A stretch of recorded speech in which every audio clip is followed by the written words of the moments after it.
Glória a Deus, amém. Graças a Deus, que bom. Você pode tomar seu assento.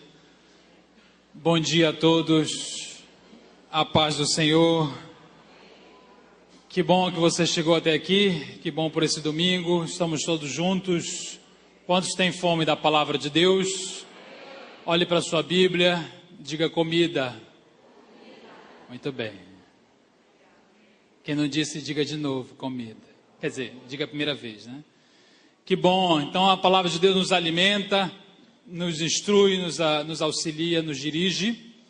E eu espero que a gente tenha um domingo produtivo, frutífero, quanto a entender a voz de Deus, ouvi-la, podermos viver conforme a sua vontade. Amém?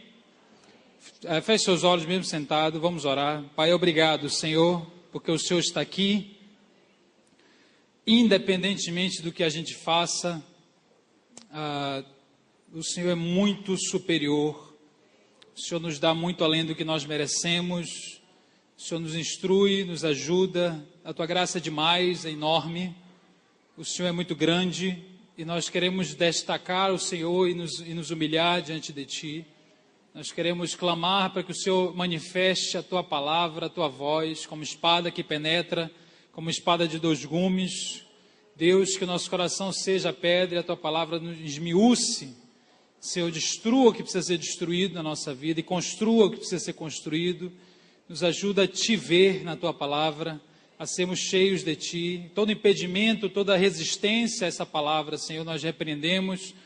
Leva todo pensamento cativo à obediência de Cristo nessa manhã e fala conosco, Pai, em nome de Jesus, amém e amém. Eu queria lhe convidar a abrir sua Bíblia em 2 Reis, segundo livro dos Reis, capítulo 4, 2 Reis, está lá no Velho Testamento, e conta a história de Israel, parte da história de Israel, e nós vamos ler especificamente um pedaço, um trecho, que se refere ao ministério de Eliseu, segundo livro dos Reis, capítulo de número 4, a partir do versículo 1. Talvez você já conhece a história, mas mesmo assim eu queria que você abrisse a Bíblia, deixasse aberta e conferisse o que acontece textualmente com a viúva que vai encontrar o profeta Eliseu aí no capítulo 4 de 2 Reis. Todo mundo achou?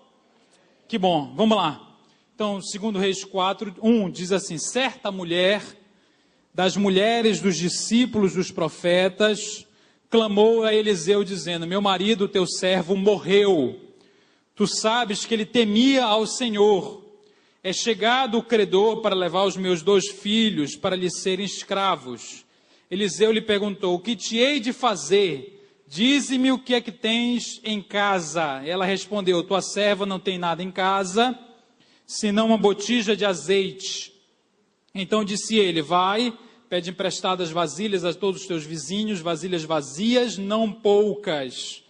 Então entra e fecha a porta sobre ti e sobre os teus filhos, deita o teu azeite em todas aquelas vasilhas, põe a parte a que estiver cheia. Partiu, pois, dele e fechou a porta sobre si e os seus filhos, estes lhe chegavam as vasilhas, e elas as enchia. Cheias vasilhas, disse ela a um dos filhos: chega-me aqui mais uma vasilha. Mas ele respondeu: não há mais vasilha nenhuma.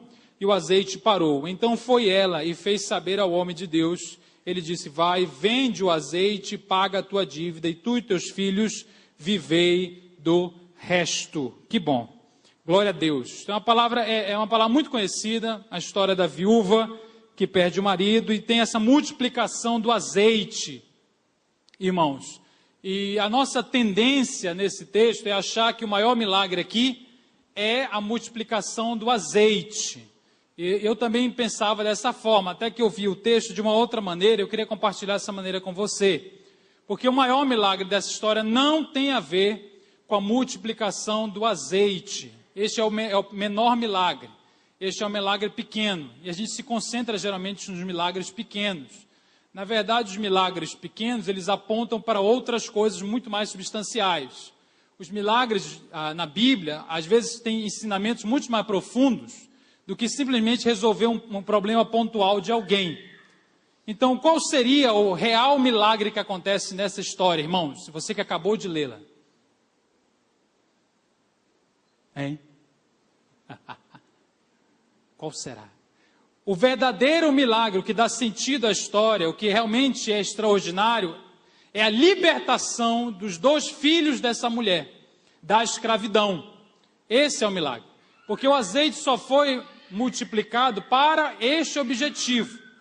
O grande milagre é a libertação das vidas dos meninos que iam ser levados como escravo por causa da dívida deixada por quem? Do pai que havia morrido. Então tem a ver com uma família que está em necessidade e os filhos estão sendo escravizados, poderiam ser escravizados, e se não houvesse uma intervenção. Você entendeu qual é o maior milagre? Por que o azeite foi multiplicado? Para que ele tivesse condições de pagar os credores e libertar os filhos de uma escravidão que estava iminente.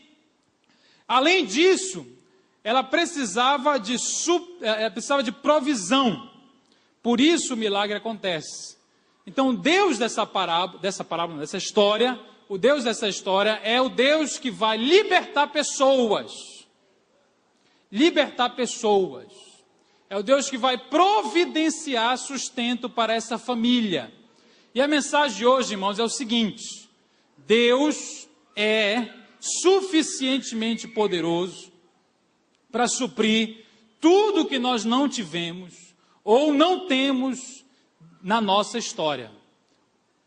Deus é suficientemente poderoso para suprir tudo que nós não tivemos ou ainda não temos dentro da nossa jornada de existência, dentro da nossa família, dentro da nossa trajetória humana.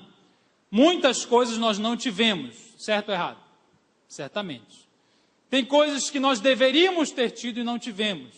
Tem coisas que agora nós estamos passando por escassez. E a escassez faz parte da realidade do crente. Isso Paulo provou por A mais B, com a sua vida e com a sua teologia, né? E essa história fala de uma família que precisa de um milagre. E esse milagre aponta para uma necessidade. A necessidade de libertação, de tirar os filhos das garras da escravidão e do suprimento das necessidades reais daquela mulher e daquela família. Então, pense nessa história com esse viés, com esse olhar, e a gente vai colher aqui muita coisa interessante. Então, existe um propósito atrás dos milagres, e existe, irmãos, uma metodologia. Deus é criativo. Já que a gente costuma repetir as coisas, vamos repetir isso. Pouco criativamente, vamos repetir isso. Diga, Deus é criativo. Isso é uma realidade que a gente precisa resgatar na Bíblia. Então, Jesus não fez nenhum milagre igual, você já percebeu? Então, ele tem metodologias diferentes. Para que ele cospe no chão e manda passar o cuspe no olho do cara? Eu não sei. Não sei. Mas provavelmente tem uma explicação. Se você mergulhar, você vai entender. Então, ele faz diversos milagres diferentes. A Bíblia é cheia de coisas que são novidades, que vão aparecendo. Então, Deus não vai agir na sua família como agiu na minha. E a gente olha para o milagre do outro e quer na nossa vida. Quer ou não quer? Fala assim, eu queria que acontecesse isso. Né? E a gente vê a história de alguém e fala, Deus faz igual, eu queria ser como Davi. Cuidado, irmão. Né? Cuidado. Cuidado com a sua oração. Né? Eu queria ser como Davi. Né? Eu queria ser como Pedro. Perigosíssimo. Né? Então, a vida das pessoas, elas são extremamente diferentes. Né?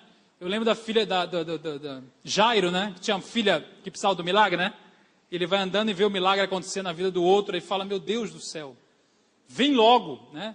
No caso de Jairo, a mulher com aquele fluxo de sangue atrapalha o milagre dele, né? Então ele está chamando Jesus para ir para sua casa e vem a mulher e tal, e ele fica lá atrapalhando o milagre. Deve ter ficado com raiva da mulher. Fala, essa mulher se mete agora para pedir as coisas, né? Eu estou aqui na fila do milagre.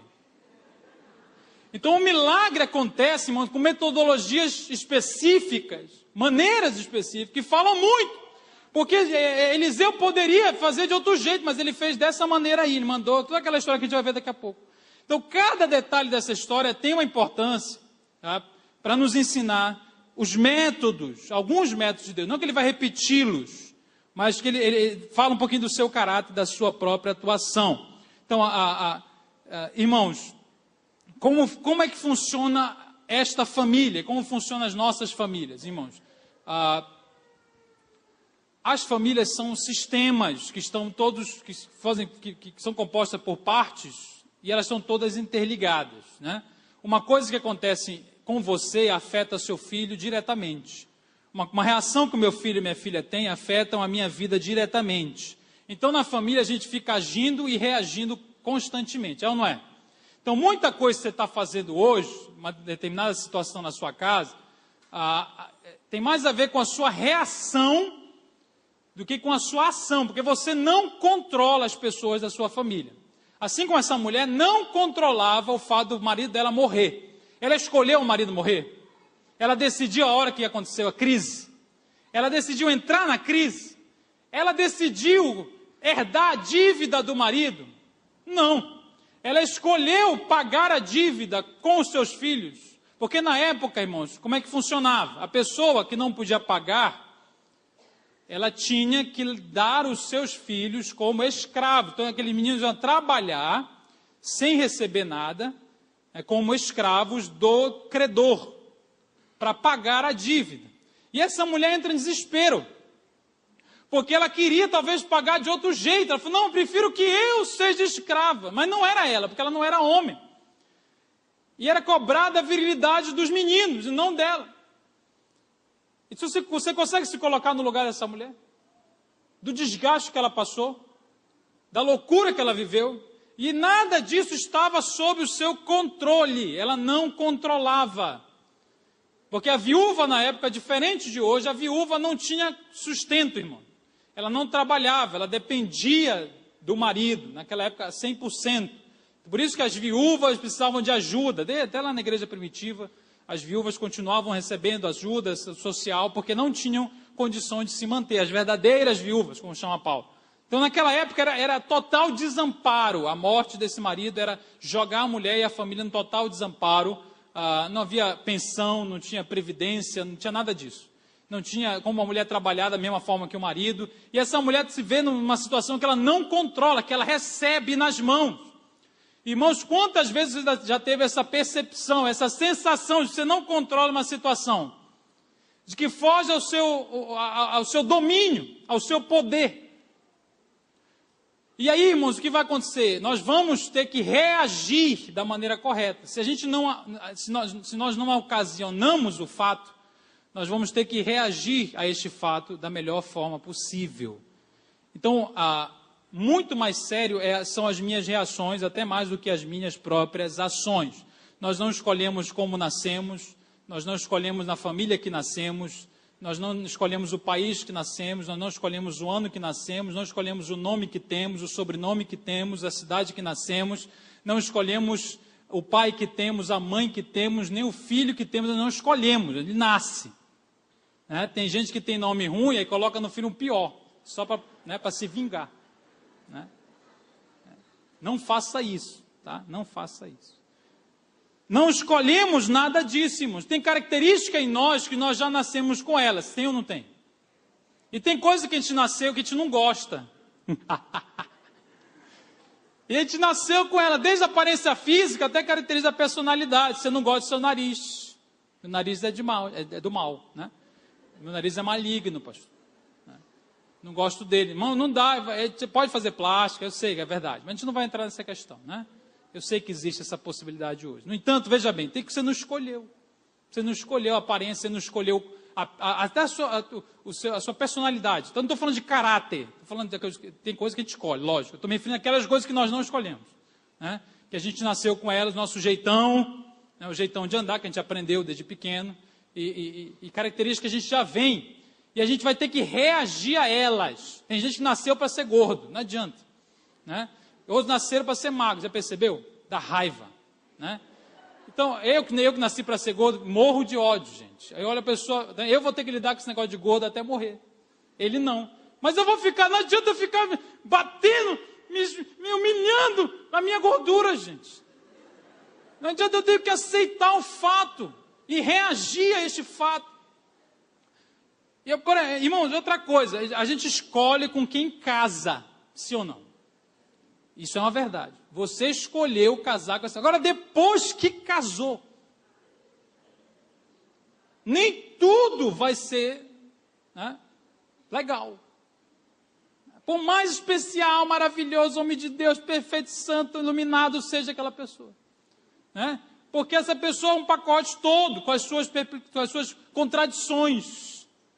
E aí depois que você casou, você não pode ficar escolhendo, né? Ou dizer assim, essa parte eu não quero da tua vida, né? Essa parte eu não quero. Se nasce um menino, a gente sempre repete isso, eu deve ter dito aqui já.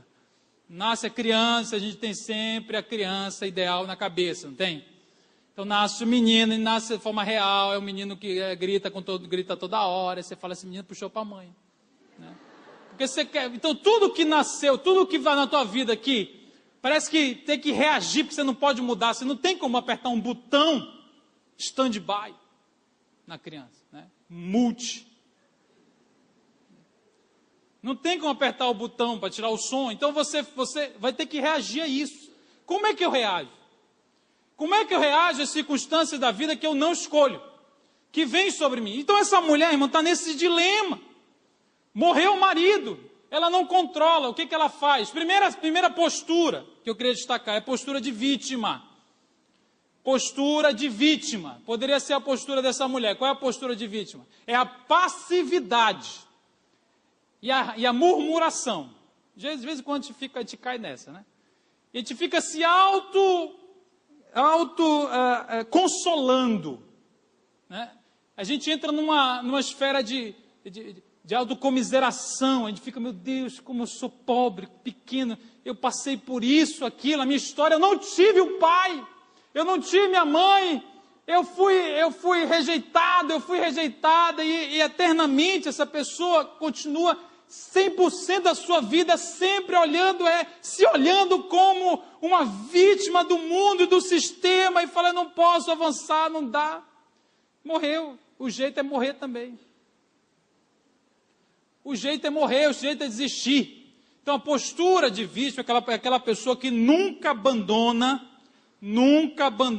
o seu trauma, a sua crise, as suas loucuras do passado, fica presa nessa postura. E todo mundo que tenta ajudar, você fala assim, esse aí não me entende. Porque se ele soubesse o que eu passei. Aí você fala assim, irmão, você passou por o que eu passei? Aí o pastor diz, não. Então vai embora daqui, porque você não entende a minha dor. Não entende, ninguém me entende. Irmão, perdoe o fulano. Aí você fala, você já perdoou? Não. Depois você manda eu perdoar. Eu vou perdoar. Entendeu? Então a gente se defende, fala assim, não dá. É uma postura, irmãos, confortável. Por que é confortável? Porque você não precisa assumir a responsabilidade de nada. Você tem sempre uma desculpa pronta. Você fala assim, eu deixei minha mulher porque eu não tive pai. E é verdade que talvez a falta do seu pai te influenciou profundamente a sua vida, inclusive hoje. Mas a gente tem... Como é que a gente vai reagir a isso? Eu não tive isso, não tive aquilo. Como é que eu vou reagir a isso? Se eu ficar reagindo como vítima, eu acabo assumindo, incorporando, né, na minha vida tudo que o diabo quer que eu assuma. Tudo que foi planejado de derrota para mim, eu acabo incorporando. Porque eu vou viver eternamente como uma grande vítima de todo mundo, Irmãos, a segunda postura, diferente da postura de vítima, a gente poderia chamar, que é uma postura de sobrevivente. O que é a postura de sobrevivente? Então vem uma crise, vem o desespero, não tenho controle, aconteceu, marcou. Como essa mulher aqui, eu perdi o meu marido, eu estou de luto, e os meus filhos estão sendo levados escravos. A postura de sobrevivente é diferente de vítima, por quê? Porque o sobrevivente é aquela pessoa que entendeu assim, olha, eu passei por isso, isso me marcou, isso inclusive talvez me feriu, mas eu não morri. Eu estou aqui vivo. Eu ainda existo. Isso não foi o ponto final da minha vida. É a postura de Jó. Jó, antes de entender, antes de falar com Deus, ele tinha mais ou menos essa postura. Ele não se colocou como uma vítima, ele talvez não entendeu, não tinha entendido ainda as coisas. Mas ele se colocava como alguém que sobreviveu. O sobrevivente diz assim, isso aconteceu de fato. Não adianta negar e dizer que não aconteceu. Porque tem gente também que nega, né? Não, isso não tem nada a ver, deixa para lá. O sobrevivente assume que aconteceu, aquilo faz parte da minha história, eu até talvez me feri, preciso de ajuda, tenho cicatrizes do que aconteceu, mas não matou, não me aniquilou, não acabou com a minha vida, eu continuo vivo. Irmãos, eu tenho certeza de que o que Satanás quer na vida de muita gente é matar, é acabar. E muita gente está aqui hoje, tem que olhar para trás, apesar de todas as desgraças talvez que aconteceram na sua vida, você tem que olhar para trás e falar assim, eu estou vivo hoje pela graça de Deus. Porque era para ser muito pior, irmãos. Era para ser muito pior. Deus nos livrou. Deus nos trouxe até aqui. Talvez não é da maneira que a gente queria que fosse, 100%, porque o mundo a gente não controla, exatamente isso, e o mundo é mau. Às vezes nem nós mesmos conseguimos controlar, imagina o outro, imagina o mundo. Deus nos trouxe até aqui. Essa mulher chegou até aqui, e ela então toma uma atitude de falar com Eliseu. Ela reage como alguém que sobreviveu. Agora veja bem, quando Eliseu pergunta o que você tem em casa, qual é a resposta dela? Não tenho mais nada, só essa botija de azeite. O que ela fez com todo o resto da casa dela? Como é que desapareceu tudo na casa dessa mulher? O que você acha? Eu tenho uma teoria, vocês vão ver se essa teoria é coerente ou não. Quando ela chega e diz, não tenho mais nada em casa, só tem essa botija, como foi que ela esvaziou a casa dela? Provavelmente, irmão, na tentativa de pagar a dívida. Assim como aquela mulher no fluxo de sangue, tem um problema e gasta todo o seu recurso com o médico, não é isso que Jesus fala para ela? Até hoje você gastou tudo tentando resolver o problema. Então esta mulher, ela tenta solucionar, só que até então ela está tentando no braço próprio, na força própria. Fala assim, vou dar o jeito, o que eu tenho que fazer? E provavelmente ela vai se desgastando, perdendo, tentando resolver o problema, só que o problema é insolúvel, a não ser que haja uma intervenção de Deus. A não ser que ela encontrasse a Deus, não tem como essa mulher pagar a dívida que o marido deixou. Vocês estão entendendo? Então ela está reagindo, ela é como uma sobrevivente que está tentando sobreviver, fazendo o que ela pode, só que até agora ela não olhou para cima. Até agora não teve encontro com Deus. Ela não entendeu que as suas forças são limitadas. E tem muita mulher, e eu vou falar das mulheres agora, especificamente das mulheres. Muita mulher na nossa sociedade no mesmo papel, irmão. Diante dos problemas da família, muitas mulheres estão carregando tudo na costa. E a gente percebe isso nos gabinetes, durante a semana inteira. Quantas mulheres você conhece, talvez você mesmo seja uma, que está tentando resolver a vida do seu filho, da sua filha, do seu genro, da sua sogra. Ah, porque meu marido não faz nada, pastor. Da sua casa, do seu emprego, e muita mulher desgastada, tentando sobreviver, mas a custo do seu próprio esforço, e noites sem dormir, com insônia, com depressão, com ansiedade, porque tenta resolver tudo. Essa mulher vai ter que ter um encontro com Deus, Deus vai falar para ela, presta atenção, calma. Você é incapaz, não é o seu papel. Deus é que é o nosso provedor, irmão. Inclusive quando o homem falha, Deus é o marido falha, me refiro ao homem, macho. Deus é o nosso provedor. Então o sobrevivente é melhor que a vítima, mas o sobrevivente ainda é limitado. Qual é a postura de reação à escassez e à bonança, à crise e a calmaria que o apóstolo Paulo ensina, que a Bíblia ensina? Está lá em Filipenses, perdão, não é Filipenses, Romanos 8. É aquela famosa frase que infelizmente está muito desgastada, mas que diz assim, olha, vocês são mais do que vencedores. Mais do que vencedores. Romanos 8,37, eu vou fazer questão de ler, para a gente poder resgatar o contexto e entender a reação que Paulo nos ensina diante da escassez e da bonança. Romanos 8, 37 e 39 já está aqui. Ó. Mas em todas estas coisas somos mais do que vencedores, por aquele que nos amou. 38. Alô? Isso. Como eu disse, eu vou abrir a Bíblia.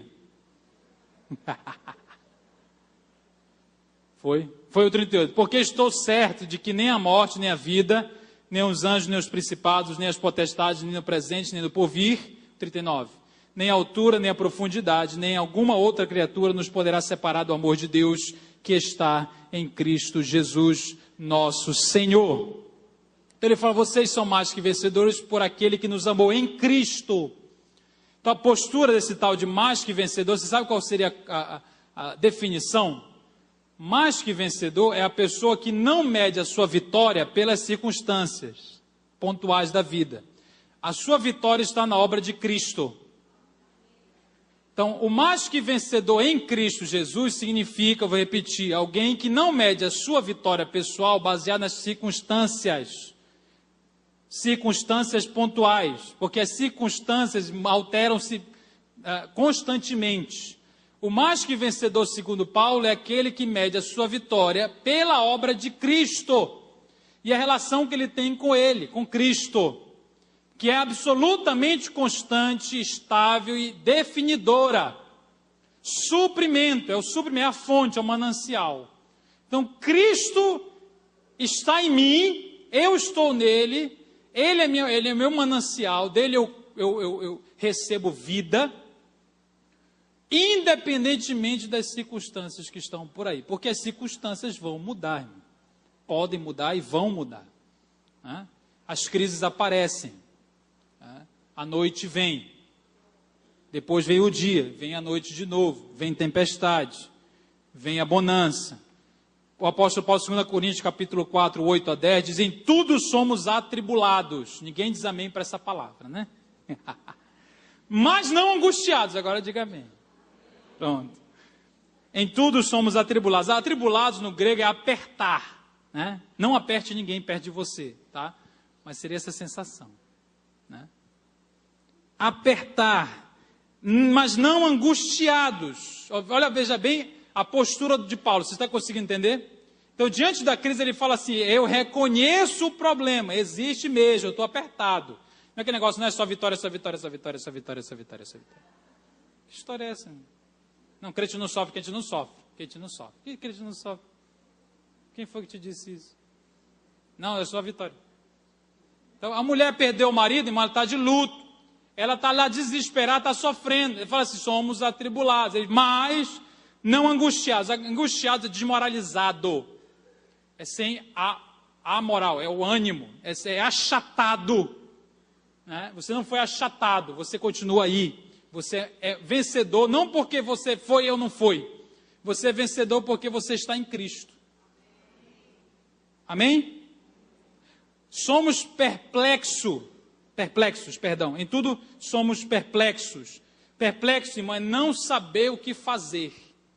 Olha que confissão do apóstolo Paulo. Ele está confessando, às vezes, eu não sei direito o que eu faço. E há uma prepotência, né, em alguns evangélicos, né, que eles acham assim, já que eu sou evangélico, eu sei eu sei decidir toda hora eu sei tudo. Pergunta que eu sei, tem hora que a gente não sabe. Então, às vezes não sabemos o que fazer, mas não estamos desesperados. Ou seja, nós não renunciamos à esperança. Apesar de não saber o que fazer, a gente sabe que Deus sabe. Nem sempre a gente vai conseguir instantaneamente captar o que Deus quer. Às vezes demora um pouquinho, porque depende de uma série de fatores. Mas há uma esperança, nós não estamos desesperados. Ele continua, às vezes somos abatidos, mas não destruídos. O que é abatido? Abater é a experiência do chão, a experiência de estar ao chão. Se você pesquisar as palavras em grego, você vai perceber o que isso quer dizer. É lançar ao chão, é você a experiência do chão. Quantas experiências de chão você já teve na vida?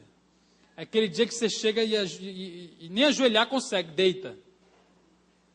Porque a oração ali é uma oração de chão, em que acabou as forças, em que acabou as soluções paliativas, em que eu não tenho mais saída. Aí eu encontro Deus no chão.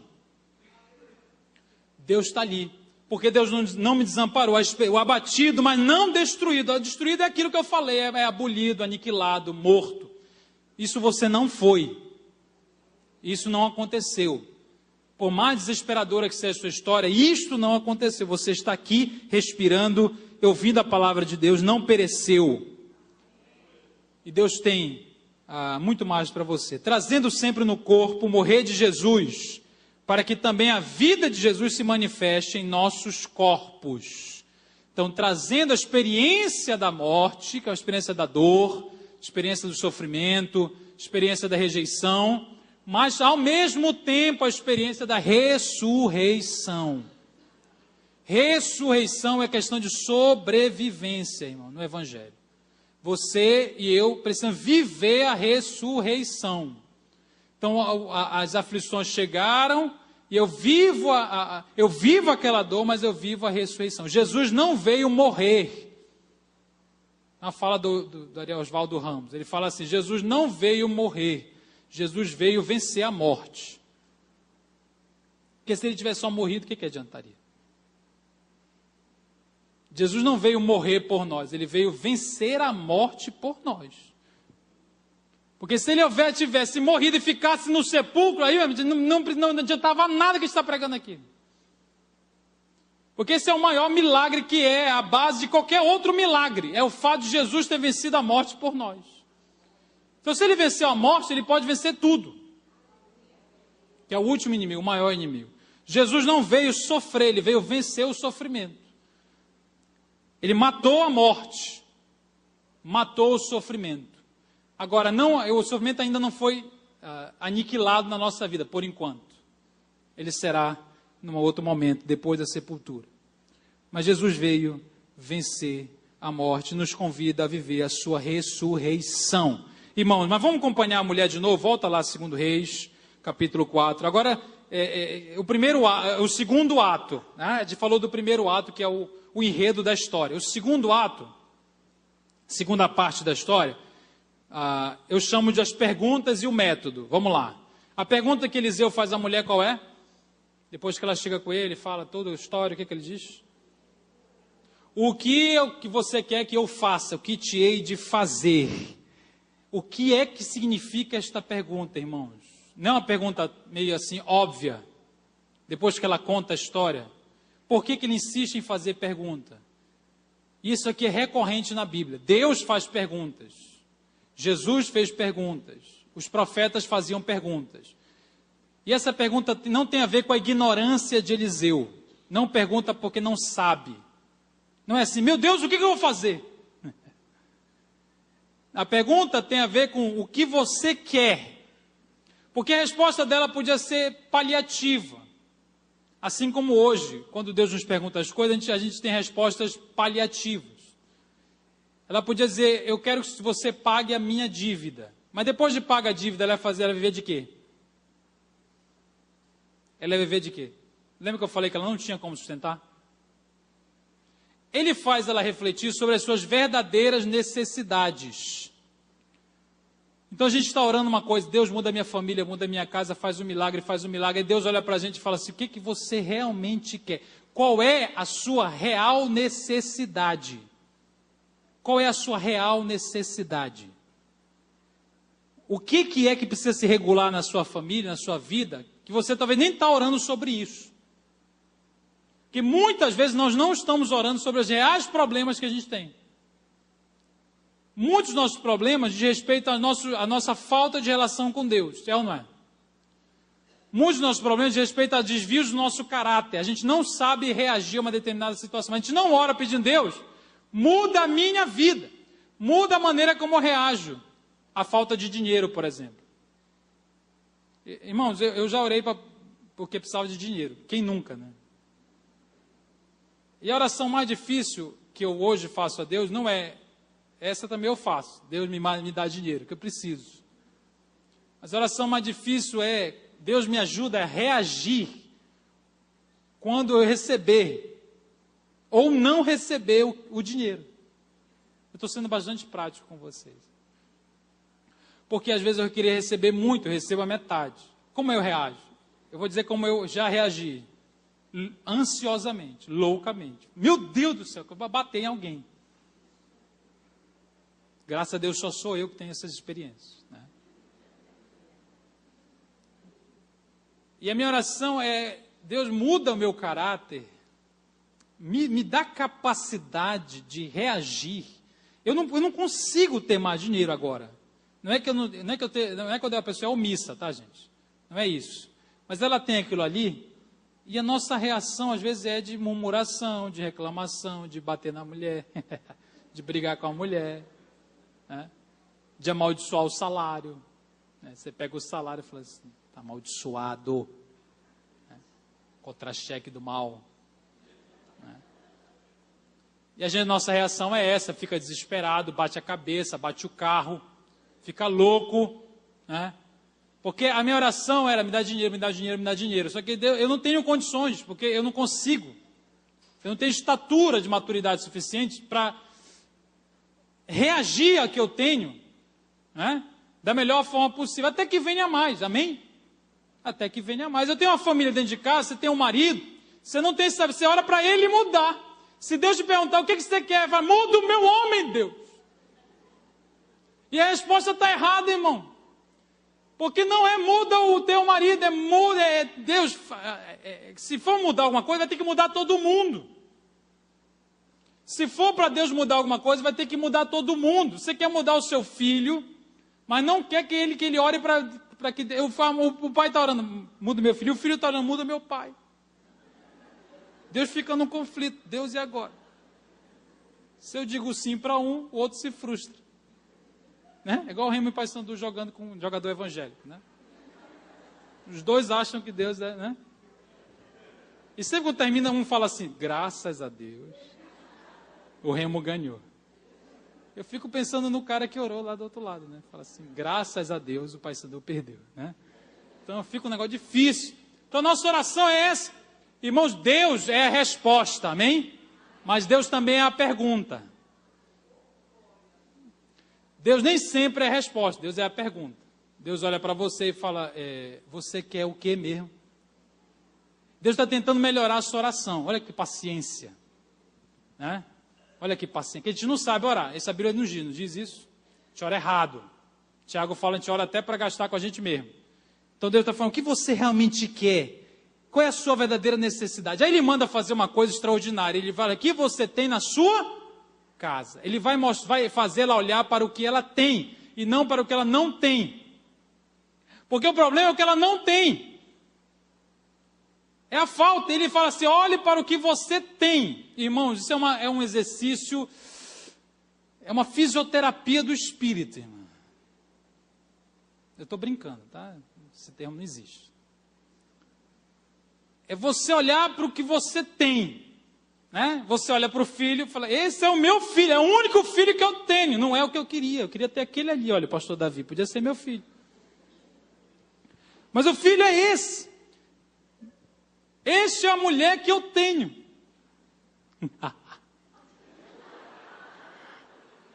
Olha para a mulher que você tem. Não olha para a mulher dos outros, vai dar problema. Vai dar problema, dá ou não dá? Olha para a mulher que você está do seu lado aí, olha para ela. É você que eu tenho. Não vou ficar... Irmão, isso aqui é sério. Tem muito pecado que a gente peca, porque o diabo diz para a gente assim, você não tem. Você podia ter outra... Eu sempre falo de Davi, né? Que Davi adulterou, mas ele adulterou e tinha 23 mulheres. Meu Deus do céu. Davi tinha 23 mulheres, casado com 23 mulheres. E mesmo assim ele foi atrás da Batseba. Ainda tem gente que culpa a Batseba. Pobrezinha com um marido só, gente. Na escassez de marido. O cara ainda na guerra. Ela sim, pelo menos tinha, né? O cara lá na guerra, lutando pelo rei. Davi com o seu harém de mulheres. Ele olha para aquele não tem. Então é um exercício do Espírito. Você olhar para o que você tem. Solteiros, olha para o que você tem. Você tem vida, né? A solteirice não é a morte da alma, né? Você tem vida. Tá? Quando eu casar, eu vou ter vida. Não. Eu sou um zumbi. Quando eu casar, eu vou resolver o meu problema. Não. Olha para o que você tem. Então ela vai olhar para a sua casa e ela percebe que ela já gastou um monte de coisa, desesperada, tentando resolver. Ela respondeu, tua serva não tem nada, senão uma botija de azeite. Ele disse, vai, pede emprestados as vasilhas. Irmãos, você consegue entender essa metodologia? Por que é que o homem inventa esse negócio? Por que ele não podia multiplicar logo? Pega um tigelão lá, um negócio, vai, joga azeite aí. E insiste que esse negócio de vai e pega um monte de vasilha vazia na vizinhança. E então ele cria uma metodologia, que eu não sei de onde saiu exatamente, mas que fala sobre uma característica. Qual é a característica? É que essa mulher, ela vai precisar da comunidade que ela estava inserida para acontecer o milagre. O milagre era comunitário, né? O milagre, que poderia ser ela sozinha, ele estimula que ela fale com pessoas e peça ajuda a pessoas da vizinhança, nem dos seus parentes, da vizinhança. É um milagre comunitário. Irmão, isso aqui é uma comunidade. E você percebeu que Deus faz as coisas na comunidade? E a gente quer se isolar? A nossa tendência qual é? Deus vai suprir as minhas... Deus vai me suprir. Deus é meu supridor. Deus vai me dar tudo o que eu preciso. Eu não tive pai, eu não tive mãe. Eu não tenho nada. E não estou falando só de dinheiro. Estou longe de falar só de dinheiro, tá? Porque tem muitas coisas que precisam que tem a ver com dinheiro. Eu não tive nada, então eu vou me isolar. Minha vida é essa aqui. E enquanto tem uma comunidade ao nosso redor, irmão, que a gente pode dizer assim, me ajuda, me empresta. É um milagre comunitário. Porque Deus escolheu assim. Vai lá e pede emprestado. Agora também tem o outro lado. Porque essa mulher bate na sua porta, irmãos, domingo de manhã. Você já passou por isso. Você está lá acordando. Fez a tapioca. Comprou o cuscuz.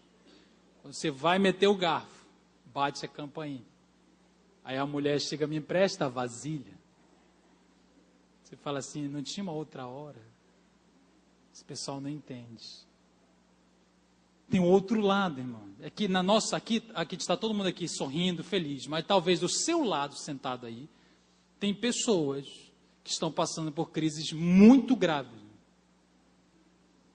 E talvez ela bata no seu ombro e peça, empresta. E muitas vezes a gente diz o quê? Não. A gente está muito disposto. Porque a gente só fala da mulher que teve que ir atrás da vasilha. E das pessoas que deram? E das pessoas que contribuíram? E ainda tinha mais uma coisa, irmão. Você já pediu emprestado devendo? Quem já fez isso, não levante a mão. Você está devendo. Aí bate os credores na sua porta. Aí de repente você vai na vizinha e fala, me empresta aí. Meu irmão, você já está devendo, todo mundo vai pedir minhas vasilhas. Coitado, meu tapauézinho, gente. Como é tapaué que chama? Esse tapauézinho, então pelo menos aquelas vasilhas de sorvete. Você tem um monte de vasilhas de sorvete, tem? Todo pobre tem pelo menos 10. É do espírito do pobre, né? É ou não é, pastor Flávio? Então aqueles pregador de roupa que você fecha, aquilo ali é de pobre, gente, tem jeito. Eu tenho um monte em casa. Tem mesmo, verdade, vai lá que você vai ver. Então vai lá, vai. Vocês não, meu Deus do céu.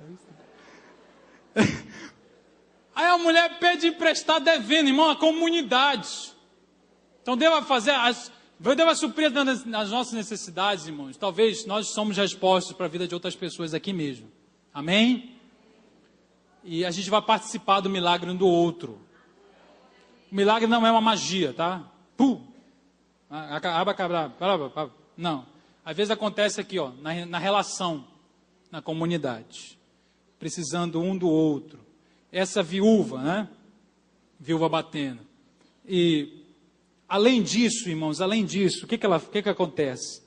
Ela pega as vasilhas, e aí a metodologia, o capítulo, versículo 4, fala, fecha a porta sobre ti e sobre os teus filhos. Irmão, grifa esse negócio aí. Se você é de riscar a Bíblia, grifa esse negócio aí. Ou então anota em algum lugar.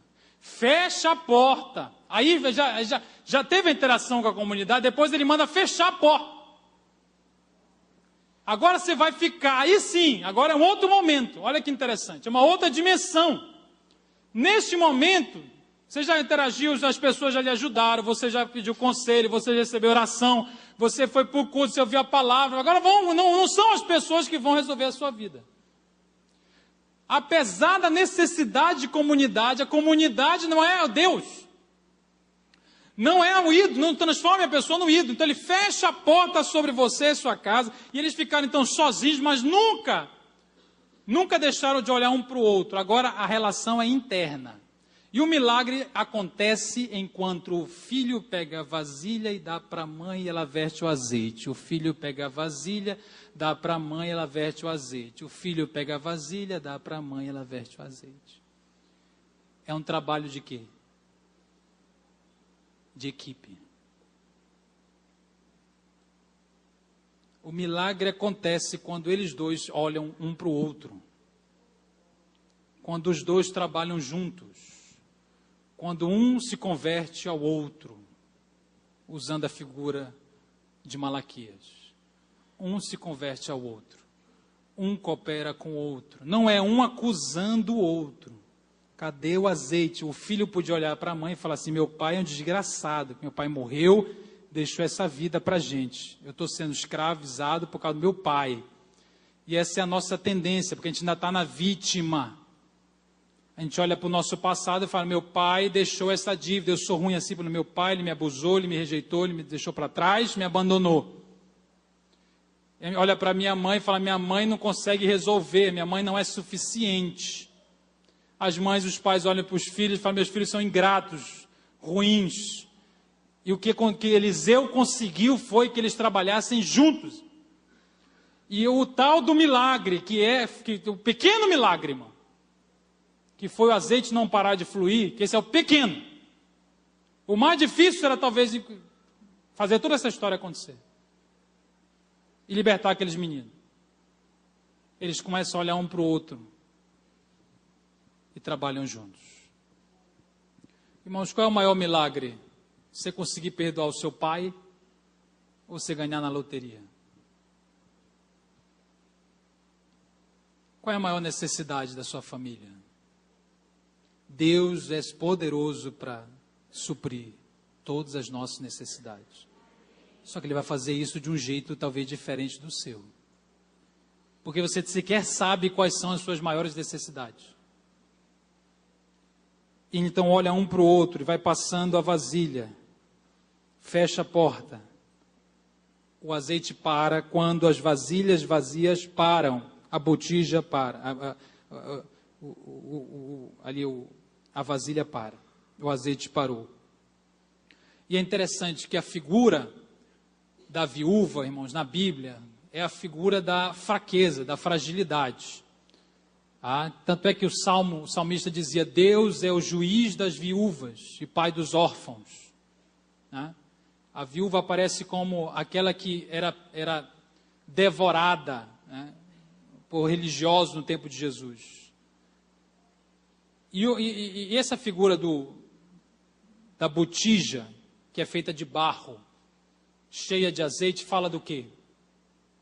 Qual é o símbolo que existe aqui? O barro é símbolo de quê? Da nossa humanidade. O azeite significa o quê? É o símbolo da vida de Deus. O azeite era usado para iluminar. O azeite era usado para curar. O azeite era usado para alimentar, para se alimentar. o azeite era usado para ungir. O azeite é um enorme símbolo na Bíblia de um monte de coisa, de suprimento, de provisão, de todos os tipos de provisão que você possa imaginar. A cura, a vida, a luz, o alimento, a autoridade espiritual, a paz. A unção do azeite significava isso. E lá no Salmo, o famoso Salmo, é o 33 que fala da unidade, né?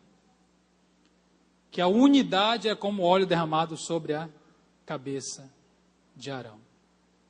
Então é o que é de Deus entrando em contato com o barro. Imagine a botija de barro e dentro dela o que é de Deus em contato com o que é humano. Só que para que Deus entre, a botija tem que estar cheia ou vazia? Vasilhas, repita, vazia. É importante essa palavra. Vasilhas vazias, cheias de Deus. Para que o poder da excelência não seja nosso, mas seja de Deus. Temos isso tudo, esse mistério em vasos de barro. Assim falava o apóstolo Paulo. Deus, então, fez o milagre completo. Versículo 7, para terminar, irmãos, nós já estamos terminando. Vai, vende o azeite e paga a tua dívida. Essa é a parte primeira. Olha a segunda parte. E tu e os teus filhos vivei do resto. O milagre não só resolveu pontualmente o problema da mulher, de alguma forma deu a ela condições de viver do resto. É como se Deus tivesse ressuscitado a provisão, ressuscitado o provedor. Deus se torna o provedor, Deus se transforma no provedor. Capítulo 4 de Filipenses fala: e o meu Deus, segundo a sua riqueza em glória, há de suprir em Cristo Jesus cada uma das vossas necessidades. Ora, o nosso Deus e Pai seja a glória pelos séculos dos séculos. Amém. Cada uma das nossas necessidades. E nós vamos orar agora, irmãos. Eu queria orar primeiro pelas mulheres. Porque talvez você olhe para essa história e pense na sua família. Pense no seu marido. Fala, pastor, meu marido morreu. Mas ele está vivo. Não, ele está morto. Porque um marido que teme a Deus, um servo, um discípulo dos profetas, que era o marido que essa mulher tinha, eu não tenho. Olha para mim. Você pode falar assim, o meu marido não é esse aí. Assim como esse marido está morto nessa história, o meu também está morto, porque ele não é um profeta, ele não é um servo de ninguém, ele não teme a Deus. E esse tipo de homem está em falta ou não está em falta, irmão? Vamos lá ser sinceros. Estou falando de homem, macho, masculino. O cara que teme a Deus, que é servo, discípulo dos profetas, que está ali antenado, ouvindo Deus, guiando a sua família, está em falta ou não está em falta? Está em crise a masculinidade. Então muitas mulheres estão sofrendo, desesperadas, carregando tudo na costa, ansiosas, como essa mulher vendendo tudo, para ver se os filhos tomam jeito, para ver se ela resolve a vida de todo mundo, porque ela não tem. E Deus nessa manhã se coloca como seu marido.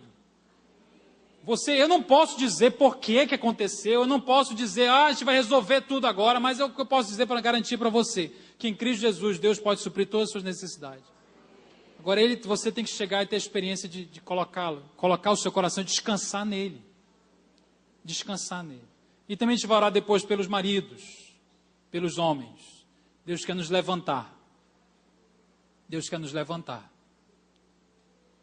Deus quer nos levantar. Fique de pé no seu lugar. Eu queria convidar a gente.